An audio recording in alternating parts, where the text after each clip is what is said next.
stand up or straight down. They think they wear crowns 100 times over without a thought they're... What's up everyone, I'm Ben with the BTC Sessions here in Calgary, and today we're going to take a look at how to buy Bitcoin in Canada using Bull Bitcoin. Without further ado, let's dive in. So here we are on the main page of Bull Bitcoin. Now I already have an account set up here and I've provided any pertinent information that's required for me to buy Bitcoin. But we're just going to go ahead and dive in. So essentially there are two steps here. I need to fund my account with Canadian dollars and then make a purchase of Bitcoin. So if we go over to the left-hand side of the screen and we click on Fund Your Account, you can see that we have a number of different options here. We have wire transfers, e-transfers, Desjardins transfers, and FlexiPin. What we're going to be doing right now is executing an e-transfer, but we will touch on these other options afterwards, just so you know what is available to you. So if I click on e-transfer here, then it's going to take me to a new screen where I can designate the amount I'd like to send in. So we're going to do a small amount to test it out. We're going to do $50. And it takes a moment and it will bring up any pertinent fees. As you can see that there are 0 fees with this amount. Once I've designated the amount that I want to buy, I hit fund my account.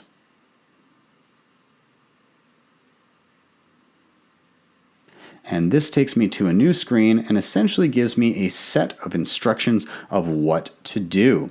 So I need to go to my online banking and send an e-transfer for the exact amount that I've designated in the invoice, and it must be coming to the bank account that I already set up with Bull Bitcoin.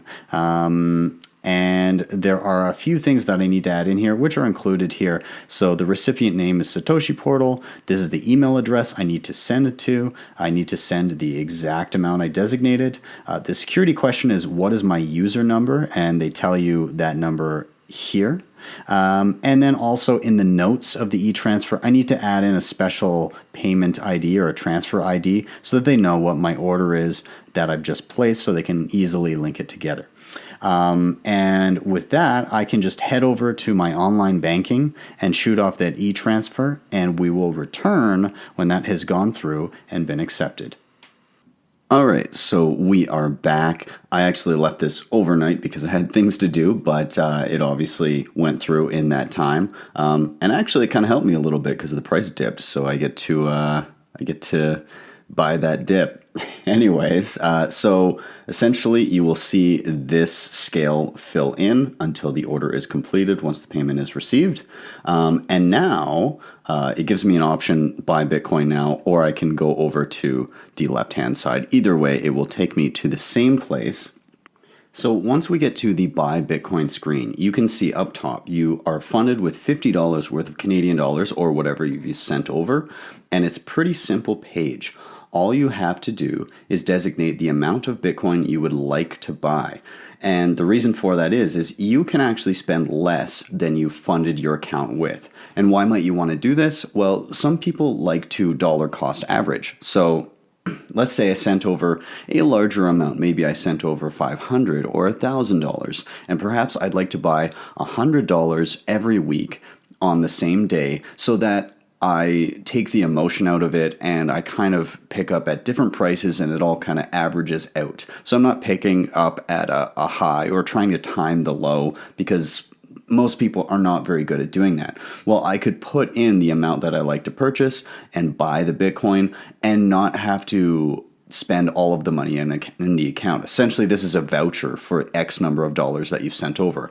It will remain in your account for 180 days, at which point, because it's trying to be as much of a non-custodial service as possible, after 180 days, anything left in this account will be sent directly back to your bank account, okay? So if you look over here, you can see the amount to send or the amount to spend. So I could technically put in half the amount, $25, and it would tell me how much, but we're going to stick with the full 50.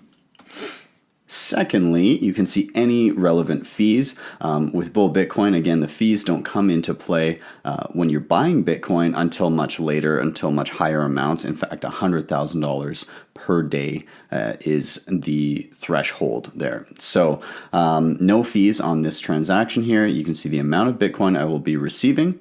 And down below, I have to designate a Bitcoin address. So this just highlights another thing about Bull Bitcoin. It is a non-custodial service, meaning that they never hold your coins for you and therefore are not subject to having your coins stolen. Your Bitcoin is never held with Bull Bitcoin. The second that you put in that order and you say, I'd like to buy this amount of Bitcoin, and you provide an address and hit create order, well, you're sending it directly to a personally held wallet, and it is not held by Bull. So the way I can go about doing this is, obviously I've got two options. I can paste in a Bitcoin address, or I can use the scan to scan a Bitcoin address from my phone. I'm going to do the second option here. So I'm just pulling up an address on my phone, and when I hit scan, a pop-up should come up with my camera and I'll be able to scan my address.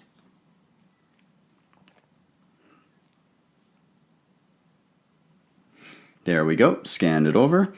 And if I wanted to, I can add a note to the transaction, but I don't really feel I need to. So I'm just going to go ahead and hit create order.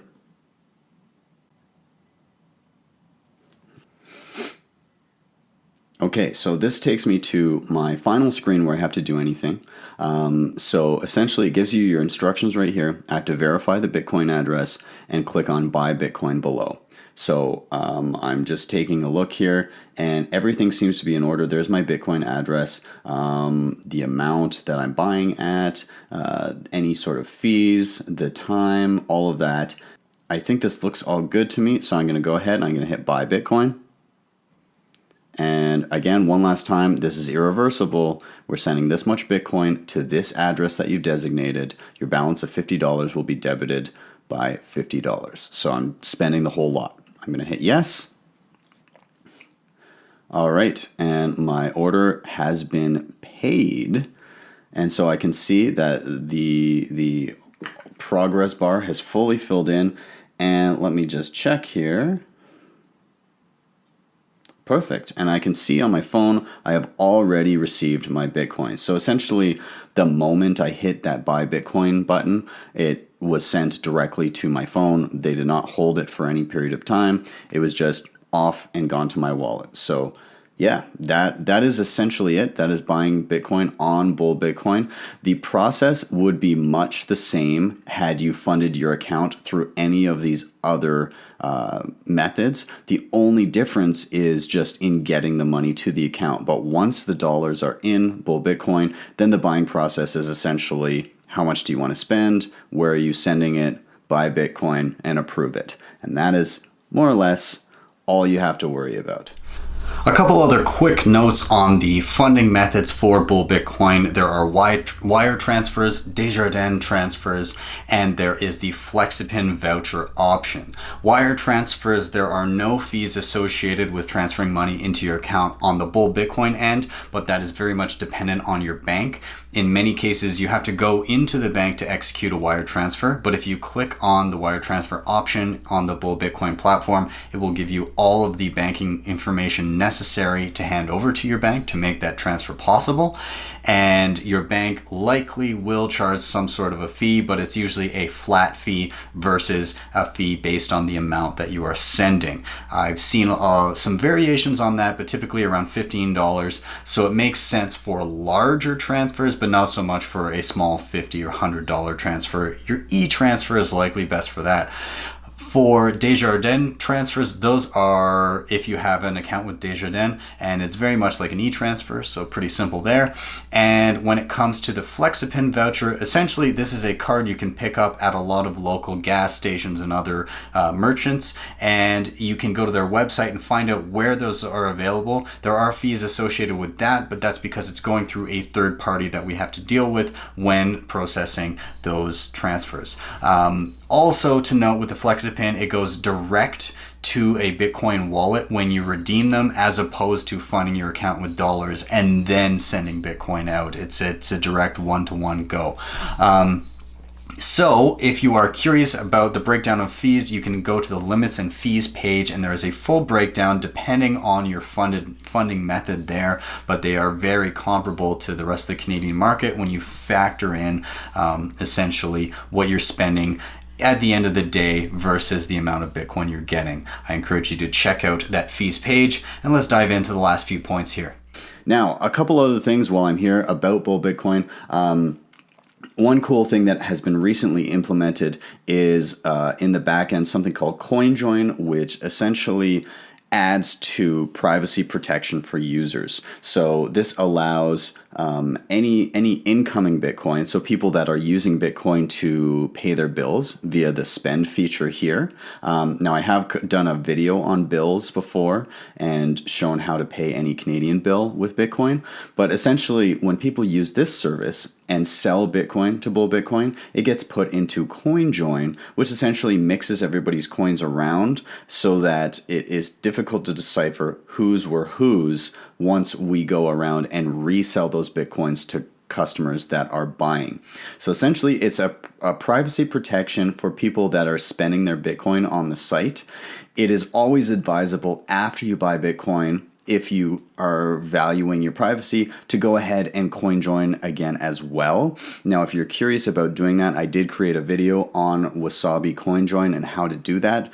If you're brand new to Bitcoin, it may be a little technical, but take a peek. See if you want to check it out. I will link to that video down below. And if you want to read more about what the way that coinjoin works and how Bull Bitcoin has implemented it, well, it is here as well in a post from the Bull Bitcoin Medium account. And it goes into detail about what is coinjoin, why we've implemented it, and yeah, why it's a good idea for the industry as a whole. I encourage you to check that out.